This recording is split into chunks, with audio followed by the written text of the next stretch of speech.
Hey guys, how you doing? So, I wanted to go over a little on the my frag tank. With all the discussions of everyone online talking about budget builds, this was a $130 tank. It's a 50-gallon frag. It's 12 inches tall, 4 feet long, 2 feet wide. I went with HD 16s. They're about $250 or $260 a piece. Now, they work fine, but you really would have to just about max them out to get 150 par. Probably add a third one in the middle if you really want to get the middle, but you can always just put low light corals in there. I also bought narrow 3 pumps. They stick on outside with a magnet. They're about 165 bucks a piece, and all those items, the lights and the pumps, all link to an app. It's very similar to the Ecotech app. Haven't really showed this tank a lot. When I had my 20-gallon, which is right here, everything was going great inside it. The problem was everything was expanding so big I couldn't fit it. But here's the deal. I moved everything into here. Now, looking down on a tank from the front, for some reason it doesn't come out as good. I don't know why. I bought this really pretty Faviette. This one here. This one was calcified when I bought it. It healed, but now it's got a hole in the side. I think I overdid the brightness on the light. My hammers, on the other hand, still are not opening. I'm not sure why. My torches, well, they're starting to adapt. Now remember, I filled this tank up and threw everything in it immediately. I just transferred all the water from the 20, and I used the same sump with all the same media. So no ammonia issues or anything. Don't mind the skimmer. I'm running it till it stops foaming. I threw a rose bubble tip anemone in it. I threw some rocks in it for the fish because I have a court jester, a couple clownfish, and they both do go in the anemone. I got them in it. I set a video up. I bought this very unique frog spawn. Let me see if I can get some light here. Let me see if you can see better this way. It's a very dark green with purple tips, very pretty. This is my frags on the edge. These are all new zoanthids I purchased off of eBay to grow them out. I do eventually want to grow out and sell coral. The one here that's closed, I'm not sure why it's closed. I just realized that my light's too bright and I was burning some corals, so I just reduced everything, and now it's going through an acclimation. Right here, I still don't know why my picture's so dark. The tank is very bright. That's a Goniopora. It's a short-stemmed one or short polyped one, but it's very pretty. It's very open, and I got this red one that I've never seen, which is beautiful. My torches, these are the torches I've mainly always had. Since I can't put anything in my main tank yet, they're in here. My rose tip, bubble tip anemone here, well, he doesn't have much for bubble tips, but my phosphates are a little high in here. My Duncan here, well, he's doing amazing. He's absolutely huge, hard to tell on camera, but that thing's massive. I got my Fruit Loop zoanthids. Now I've got some nudie branch eating zoanthid bugs, and look at my zoanthid rocks are usually 100% full, not looking so good. I found that some of my snails were eating them. I took out all the snails. There's just not a lot of algae in this tank. I feed my snails seaweed at night, and they all pile up at the seaweed because I've got 3 conch snails in here which eat a lot. And these little snails right there, you see, those guys are pretty big on seaweed too.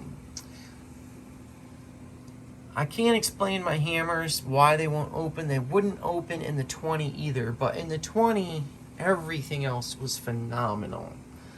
This green Ghani I don't know if it's from deep in the ocean, but that was 100% open, bigger than I've ever seen in the 20-gallon tank. That tank was set up for 6 months, but it was better than I've ever seen. I've always struggled to get it open. It usually takes months after setting up a tank for it to open. So it's probably going to sit like that for a while. But this, look at how terrible my zoanthids look. I still remove those zoanthid eating nudibranch bugs constantly. I'm not sure what's going on. These zoanthids are fine. Except that last row. I think it's because I decreased the lights. As I said, I cranked my lights up for all this favia, and it started burning some of the corals. So I'm doing a 1-month acclimation. This is a beautiful favia coral. Let's see if I can. So there's a button on the remote for the pumps. I've not neatened this wiring up. You hold it, it puts it into a feed mode. I have it set just to move the pumps to 1%. But that's a very pretty favia. This one's very pretty too. In person it looks better. This one was very rare looking. It's also really likes to eat for shrimp. I'll tell you, it just devours it. It has sweeping tentacles. So you come from the side. There's none of them out now, which means it's probably not hungry. But there's the Ghanies again, the Duncans, frog spawn. Now I just relocated this from over there because I added in the narrow 3 pumps. And I'll tell you, the pumps are great. They work amazing. They make no noise. I switched to hanging my lights. Because I couldn't get them high enough with the other mounts. So now you can adjust them. You just pull this here to pull them up and press in here to release it down. But I just thought I'd show this. Now this is a budget build because I didn't want to spend a lot of money. I do use my own heater controllers all the time. I don't ever use the Apex as a heat controller. I use the Apex as a backup. So if the heater doesn't shut off, the Apex will click it off. I bought a $280 sump, which is pretty cheap. It's an ice cap. I'm not too impressed with it. This is the 24. It only comes with 1 line. I drilled a second one in so it could have 2. I use the eShop's overflow, which has 2 overflows. So I've got a main siphon and your emergency. It doesn't have a lot of room in it, just enough basically to put a skimmer, and that is a tiny skimmer. I'm right in the process now of getting rid of the auto aqua top off. Now this works amazing. Auto water changes, auto top off. They were $200, now they're like $300. All I can tell you is it works amazing. I'm getting rid of it because all these, we have to have 3 pumps, and then look at all these wires, and they're running from here all the way down to my jug. And then on top of that, you've got wires and the pump tubings. I'm switching over to the dose down there because it's going to have 1 wire and then just the tubings. I also am upgrading to the Apex auto top off system. Since I'm getting rid of this, I have to upgrade to the Apex auto top off. I put it in there as a trial to see how it fits perfect. It's much smaller than you would think. If you think you don't have room in your sump, let's just say you most likely do. My sump's overflowed because I have the water turned off. But it comes with the P-Mump pump, which is a heavy-duty little pump. Comes with the FMM module with all your adapters on it. Now, on the Apex, now this is for the P-Mump pump, but you have to plug a power cord in, which I don't want to do. So instead of plugging it in there, all you got to do is plug it into here, your pump, and then your energy bar is a built-in power supply. So you don't have to run a power cord to your FFM power outlet. You can plug all your optical sensors in, but just don't use the accessory port there. Use the one on the energy bar. Now, I've not decided what to do here yet. I'm still in the process of doing all this. I have tons of optical sensors.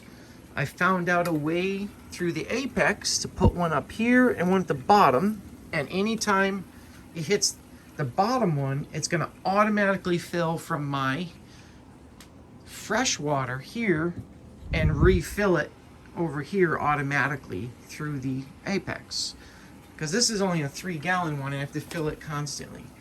So I'll use my 15-gallon one to keep filling this one up automatically, which is pretty cool.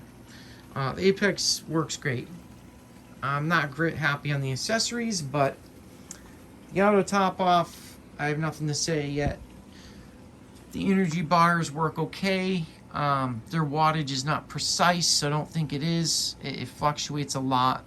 The dose is noisy, but I think I'm going to mount it under here and hide all the wires through the black, cut holes, and put all the wires behind everything. I'm not sure what I'm going to do yet. But this was the start. As you see, it just shut off my controller through the apex, and you can tell by number 4 being off. That's because I had my return pump off, which overheated this area. So then it shuts it off because my sensors are in here for the controller. So it's a good backup. That way it doesn't overheat your sump or kill any of your snails or any critters living in there, because they would heat that sump up to 100 degrees if I left the water turned off. When I put it in feed mode, this sump gets very hot if the heater's running. Once the flow starts going again, that will click back on once the apex probes are mounted here. I have this one to the side right now. It's a salinity one. If it gets bubbles in it, it won't work right. And right now I'm trying to get this skimmer to break in. Overall, tank could look better, but unfortunately, I swapped this tank out, within 1 day. It needs time to adapt and get better, and I believe things will bounce back once it does. And it didn't help that I overdid the lighting. But I just wanted to state that, these two lights are about $500 and the pumps are about $380. That's not under $1,000. You get 2 lights, 2 pumps, all integrated through an app, and they all worked flawlessly. Now, if you do crank these lights up, the fans are going to be noisy. They're going to crank at full blast almost all the time.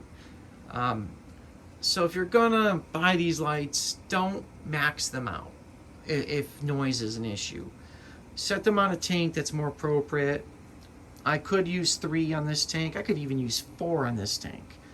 But then I'm right up in the price bracket of 2 XR15s, which is what I might put down here in the future when I take them off the other tank. But for now, I'm going to see how these do. And if they do good, then I might just leave them. It's going to take time for this tank to come back. It's a brand new tank. It has barely been set up a month. Okay, I just wanted to point out, all these guys are talking about high-end equipment. Now, you don't need an Apex. You don't need any of that stuff. But these are low-cost lights compared to Ecotech and most of the big brands. But they are a big brand, and they work great. They do have a hot spot because it's a puck style light. They do get a hot spot. So the higher they go, the better. This is a shallow tank. It's only 12 inches, so they're pretty ideal for a tank like this because it's so shallow.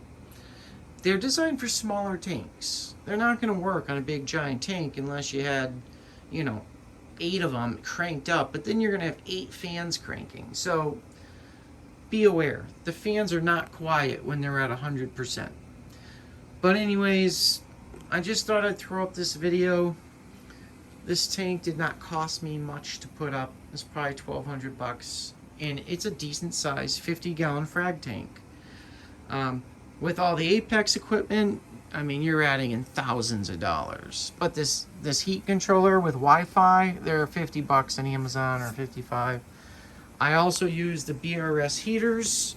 That's their BRS heater that has no temperature control in it. I do wish they had some sort of temp control just to shut them off if it got over 84 degrees or something, and that was it. Just not a settable one, just in case it got too hot. But with the way I set it up with the Apex, it will shut down based on the Apex temp and get shut down.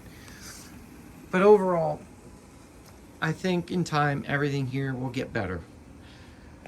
When you swap a tank over, especially with a lot of new water, all new sand, you are going to have some losses. It's all there is to it. I haven't lost anything yet, but I've had things like that aren't opening. But the zoanthids were open. I got to start digging through there and removing more of those little bugs. I think they had babies because there's tons of little ones and I just can't keep up with them all. Alright, in the future I'll try and find a better way to film this tank. I know this video is kind of dark, but I'm just not sure why. Normally you film this way, and even then it's coming out kind of dark. The lights are dimmed a lot. Alright, I don't want to go on anymore yet. Once I get the dose set up with auto water changes and get the auto top off set up, I will probably do another video.